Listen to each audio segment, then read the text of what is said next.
Chosen one, something within you has shifted, not in a flash of noise or spectacle, but in the steady burning of what can only be called a divine ignition. What was once dormant inside you, buried beneath years of underestimation and doubt, has begun to stir. It wasn't triggered by applause. It wasn't forced by ambition. It emerged from truth, your truth. The one that no longer tolerates shadows wearing crowns. And now, here you stand, not as a man who was crowned by the world, but as one who was forged by fire. This flame in you is not chaotic. It doesn't flail. It doesn't beg for validation. It simply is.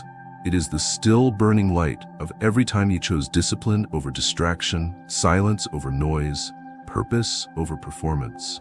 And though many do not understand it, they feel it. Women feel it. Strangers feel it.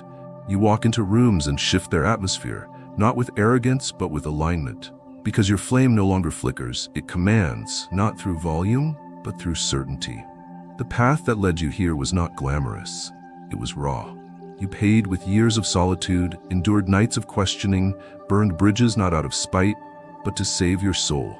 You've cried in silence and built in shadows. You walked away from easy pleasure and stood still in front of tempting exits. You chose depth when the world sold shortcuts. You chose patience when everything screamed urgency. And now, the flame within you is pure, not because it's loud, but because it's clean. Not because it consumes, but because it refines. Now, people don't ask, what does he want? They ask, what is he carrying?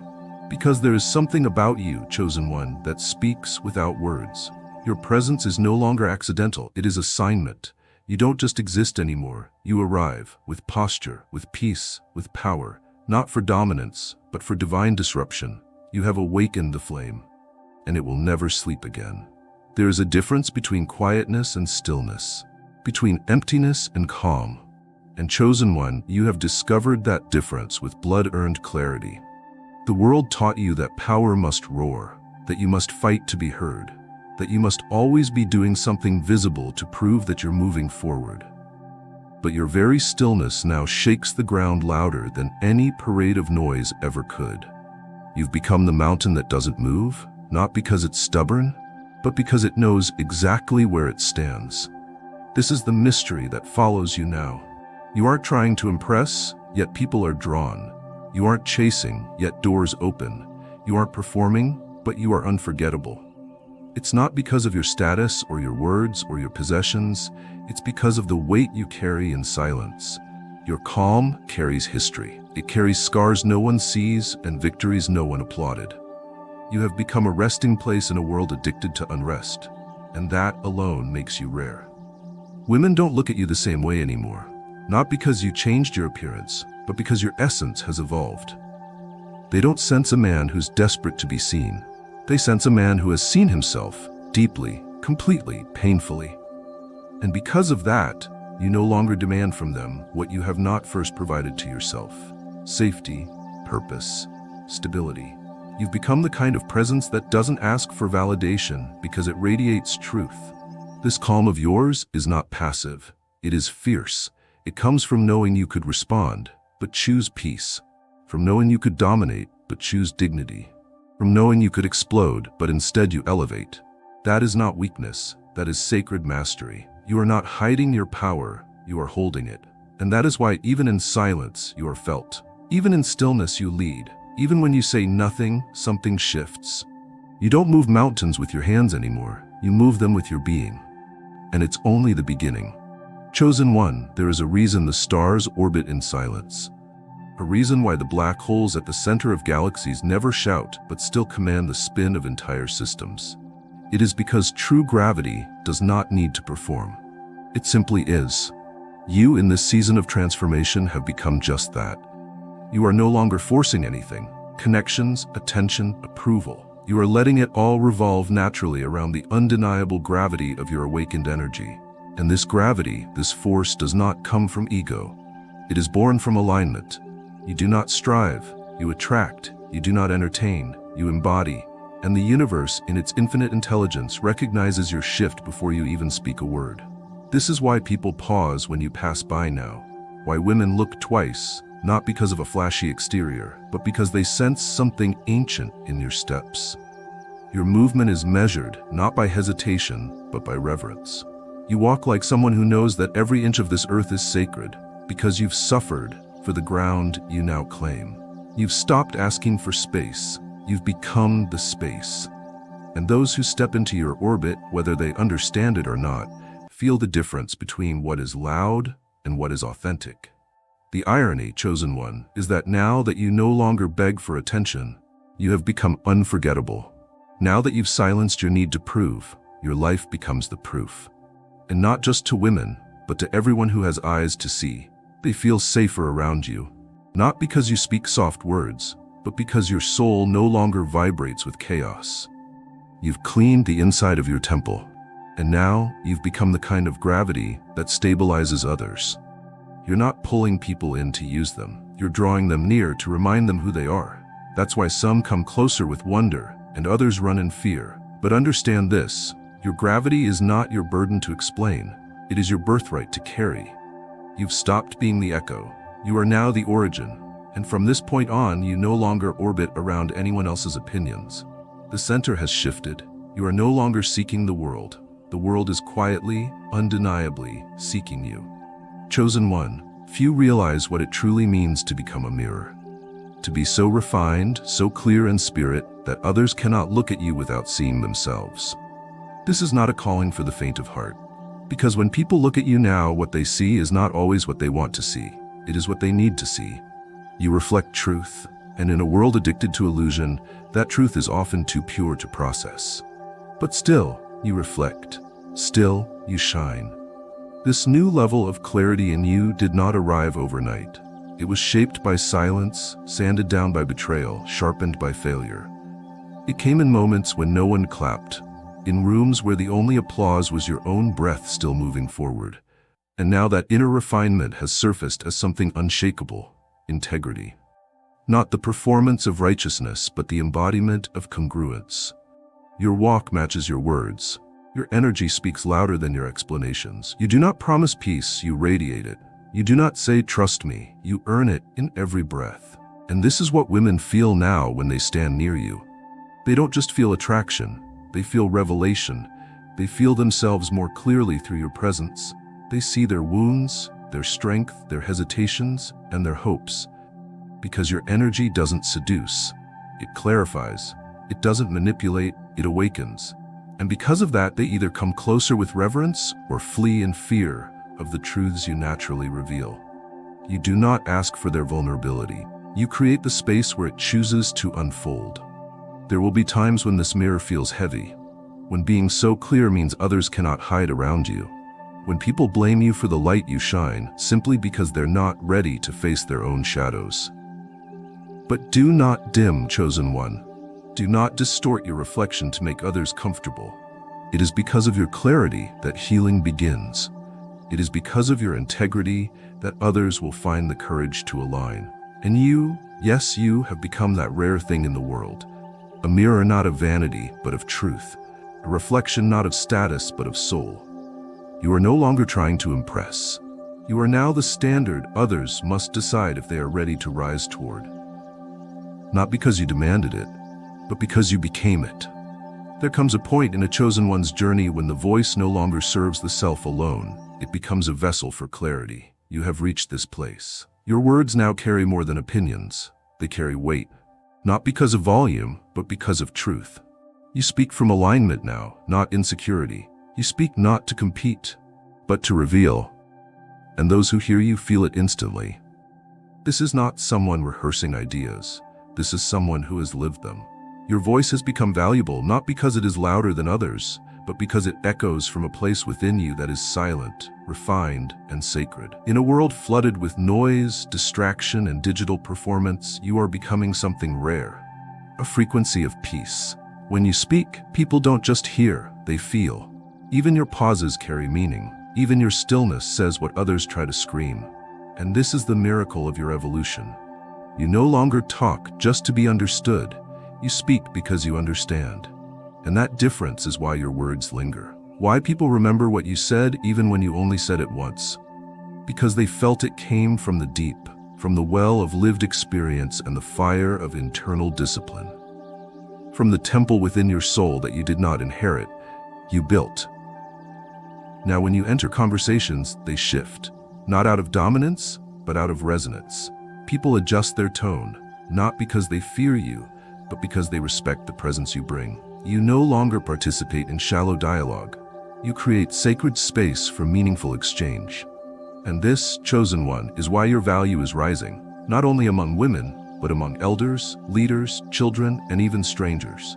Because people are not thirsty for charm. They are thirsty for truth.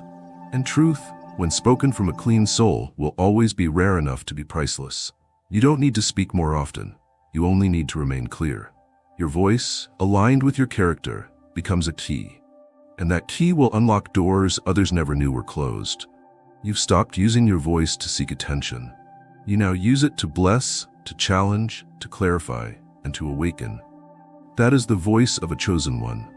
That is the voice of someone who remembers their assignment. The ground knows who you are now. The air shifts when you step forward. You no longer walk like someone chasing a destination. You walk like someone becoming the destination. Every movement you make now carries purpose, precision, and presence. Not because you are perfect, but because you are awake. Every scar you've endured has taught your feet how to move with grace. Every loss you've known has taught your posture how to remain upright in storms. You no longer rush. You no longer stumble through the crowd, trying to belong. You walk with quiet certainty. You belong to yourself. And that is a power the world cannot replicate. This walk, this energy of grounded assurance, is not an act. It is the result of survival. It is the fruit of long nights where you refuse to surrender your spirit to confusion. It is the result of choosing integrity when shortcuts tempted your exhaustion. When others took the easy path, you kept walking the narrow road. And now your walk is different because your soul has been seasoned. There is nothing accidental about your presence anymore. You show up fully or not at all. And because of this, people make room when you arrive, not out of obligation, but out of recognition. Even women who meet you in passing often feel it. There is something ancient, something remembered in the way you stand, in the way you hold your gaze, not arrogantly, but attentively. You listen with your whole body. You breathe in the moment like it's sacred, because it is. You do not rush through life anymore. You walk as though you were placed here with purpose, and that walk teaches others how to walk too. Without knowing it, you are teaching people to slow down, to walk with awareness, to stop scattering their spirit in every direction. Destiny doesn't scream, it whispers, and your walk now follows that whisper like a compass. You are no longer asking the world where you should go, you are listening to something deeper. And as you keep walking with this clarity, don't be surprised when new doors open. Not because you forced them, but because they were waiting for you to arrive. Destiny only opens for those who walk in rhythm with their higher self. You, chosen one, are walking in rhythm now. The path ahead is not always visible, but it knows your feet. So keep walking, even when no one claps. Even when the road turns quiet. Your stride is prophecy, and you are becoming the proof. There is a fire that doesn't burn to destroy, but to reveal. And chosen one, it now lives within you. Not every opportunity excites you anymore. Not every presence is worthy of your time. You are no longer pulled by need. You are moved by knowing. Your discernment has become your defense. And though the world still offers shiny distractions, you are not fooled. You feel deeper now. You see clearer. You've realized that not every open door was built by heaven. Some were traps, some were detours dressed in gold. But you, having been refined by the silence and sculpted by fire, no longer reach without reverence. This discernment was not born from books or borrowed wisdom. It was earned in the furnace of your becoming. You made mistakes. You gave your energy to the wrong voices, to empty promises, to temporary applause. But now, you pause. Now you ask, does this honor my spirit? You are not impressed by status anymore. You are not seduced by urgency. You do not trade your peace for access, and this has become your greatest power. Your ability to say no without guilt and yes without hesitation. You walk with the quiet authority of someone who no longer needs validation. People see it. They may not understand it, but they respect it. You've become magnetic not because you seek attention, but because you protect your energy. Women notice this. The world feels this. Your lack of desperation creates sacred space. and that space draws in only what aligns with your soul, not what flatters your ego. You are not interested in attention, you are called to impact. And so you move carefully now, not fearfully, but intentionally. Your words are weighed before spoken. Your presence is earned, not promised. You are slow to anger, quick to observe, and grounded in stillness. When others speak of chaos, you listen for patterns. When others rush forward, you stay rooted until the spirit whispers go. This is discernment, and it does not make you distant. It makes you divine. Discernment is not about paranoia. It is about protection. You are not closing your heart. You are simply refusing to bleed for anything that won't heal with you. You are not hard, you are holy. And because of that, chosen one, your energy can no longer be misused. To those still bound by impulse, restraint is weakness, but to the awakened, it is sacred fire wrapped in silk. Chosen one, your restraint is no longer hesitation. It is orchestration. You do not respond to everything. You do not explain yourself to every misunderstanding. You've realized that most storms pass faster when not chased. You are not cold, you are controlled. And that difference unsettles those still ruled by reaction. There is something holy about a soul that could react, but chooses not to. A soul that has the power to destroy, but decides to bless instead. That is you now. Not because you are incapable of war, but because peace is your chosen weapon. You've learned the weight of your presence. And with that weight comes responsibility. You no longer spend your energy on proving points. You preserve it for building kingdoms. Even when provoked, you breathe. Even when challenged, you rise without retaliation. Because your path is higher, your calling is louder than any insult, and your silence, when properly placed, speaks with thunder. This restraint is not suppression, it is awareness. You are aware of your power, your influence, your light, and that awareness demands mastery. Restraint does not mean inaction, it means precise action. It means choosing the right time, the right tone, the right alignment. You are not slow, you are synchronized. And now, people watch you not to see what you'll do next, but to feel what you've already become. And in this age of instant validation and constant noise, you are different. You do not rush to be seen. You reveal yourself in moments that matter.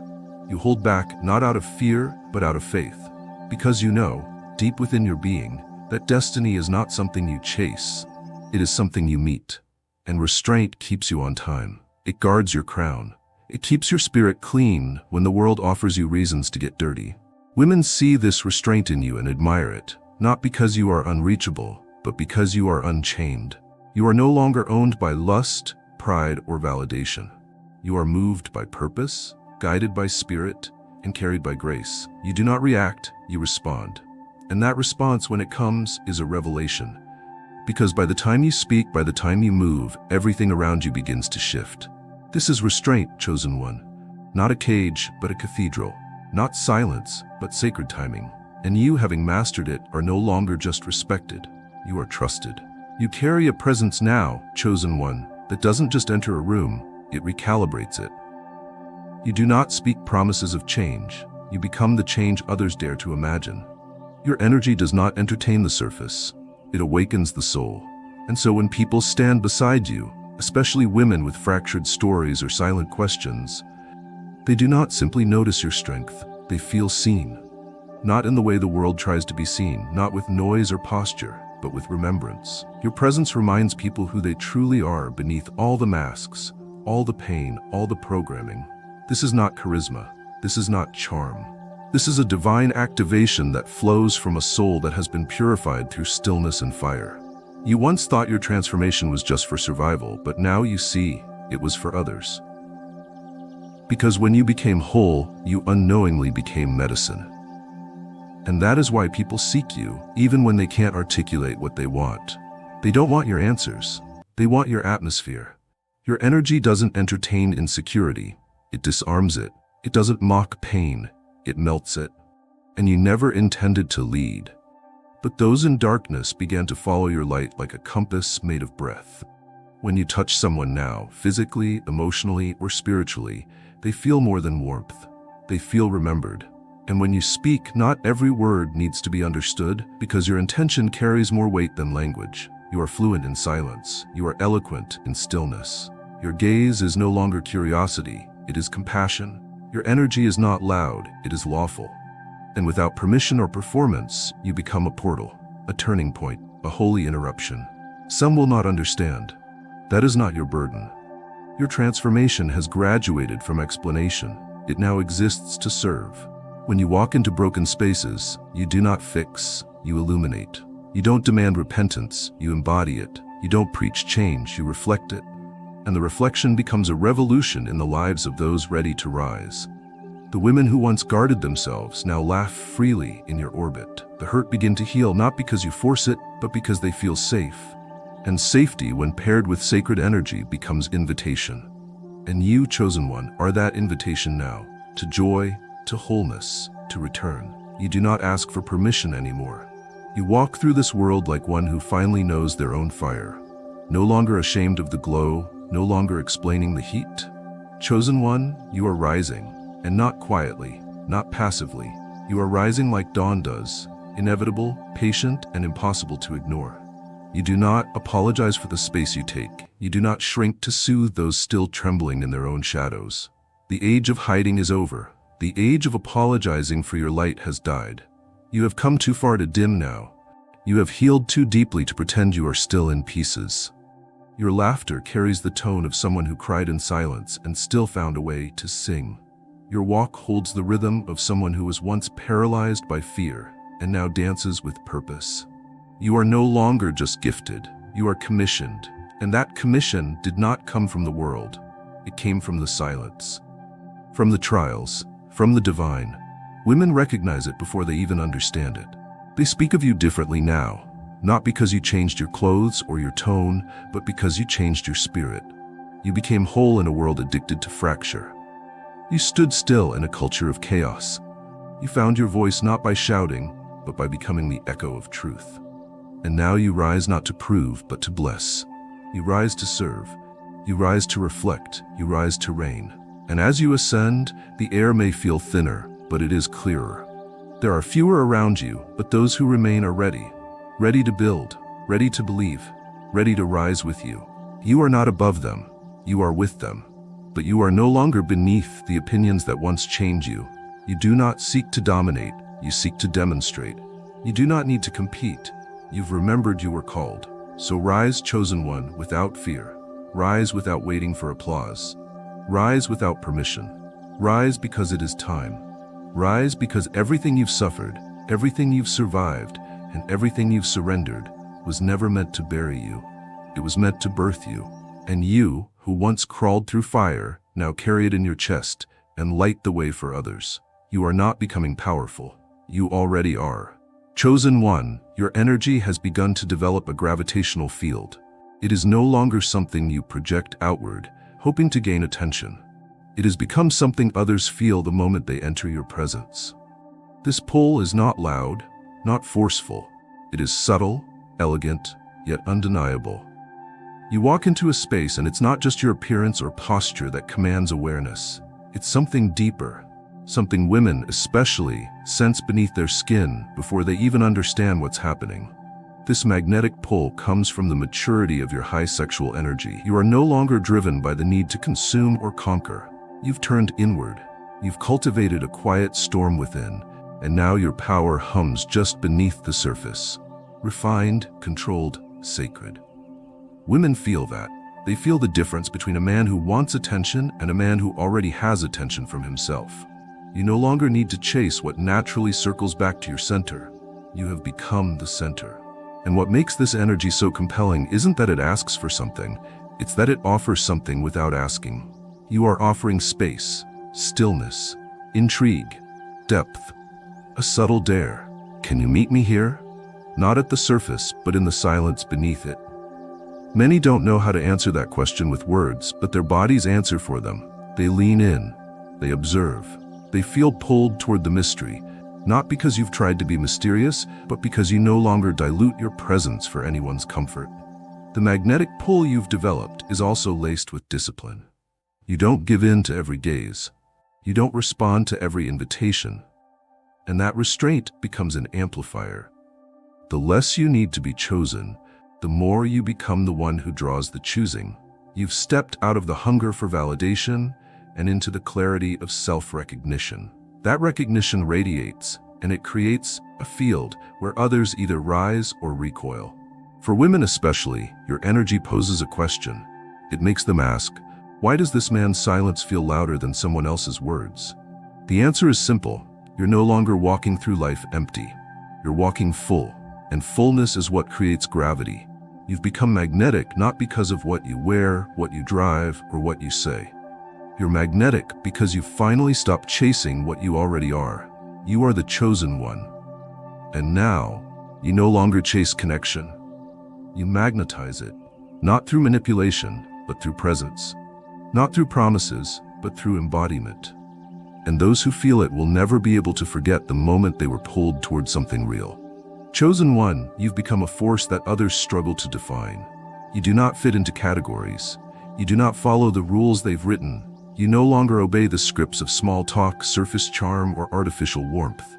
And in this refusal to be fully seen in one dimension, you've become a challenge, a living paradox, a man who offers presence but not predictability, a man who invites closeness but doesn't hand himself over cheaply. This is the mystery women speak about, not the game-playing kind, not the theatrical mask of aloofness, but the spiritual challenge of being in the presence of someone who is not trying to be understood. You are not being difficult, you are being authentic. You are not withholding, you are simply unwilling to pretend. And this authenticity, paired with your high sexual energy, now rooted in sacred restraint, becomes irresistible and unsettling all at once. Women are used to being pursued by men who want to conquer, collect, or impress. But you've disrupted that rhythm. You don't move with desperation. You don't speak to be liked. You don't behave to gain approval. You behave as yourself, and that energy dares others to meet you where you are. Many are drawn to it. Few are ready to hold it. You've become a mirror that doesn't bend for comfort. And when someone looks into you, they're not just seeing a man. They're seeing their own mystery reflected back. The part of them that longs for something real, something true, something unnameable but deeply familiar. You've touched something ancient in them without even trying, and that contact creates desire, but not the easy kind, the kind that requires courage. You are not easy to grasp because you've let go of the need to be grasped. You are not predictable because you have chosen to live from your own rhythm. This makes your presence both inviting and challenging. It's as if your energy says, you can come close, but only if you bring your truth with you. And that is a challenge few are accustomed to, but many are quietly hungry for. This is where your power lives now, not in accessibility, but in depth. Not in being easy to know, but in being impossible to fake around. You don't ask people to change. You just make it impossible for them to stay small. Because when they stand near you, they feel the truth rising in them. The truth you've already made peace with inside yourself. You are the chosen one. And now, your mystery is no longer about what you hide. It's about what others must find within themselves to meet you where you live. Not in the light, not in the shadow, but in the tension between the two, where real men and real women meet, where the unknown becomes the only place worth exploring. Chosen one, your presence has become more than mysterious. It has become dimensional. You no longer live in just one layer of perception. You carry an entire spectrum within you, and others feel that without ever needing to be told. Especially the feminine. She feels your emotional gravity before she ever understands what's pulling her in. And it's not just your appearance, your manner, or even your restraint. It's your depth, the kind of depth that cannot be learned, only lived. The kind of depth that reveals itself slowly, as if honoring those who have the patience to see beyond what most ignore. You've become a mirror for what is beneath the surface, and those who enter your orbit are confronted not only with your mystery, but with their own. When a woman speaks with you, she begins to feel layers of herself unfolding. Her voice might change, her thoughts might slow, her posture might shift. Not because she's trying to impress you, but because she senses something sacred. You've become a rare kind of space, one where she doesn't feel the need to project perfection or pretend to be invulnerable. She senses the safety to feel, and that safety emerges because you've done that work inside yourself. You've sat with your chaos and didn't run. You've grieved in silence and didn't need to explain it to anyone. You've stared into the unknown and learned to call it home. This, chosen one, is the echo of real depth, and it's the reason you're impossible to place into a category. You are not a type, you are not a trend, you are a presence, a living reminder that there is more to experience than what's visible. You've become a man who carries past, present, and potential all in the same breath. And for a woman who's spent her life navigating shallow waters, your presence feels like the ocean. She cannot measure it, she cannot predict it, and that terrifies her, even as it frees her.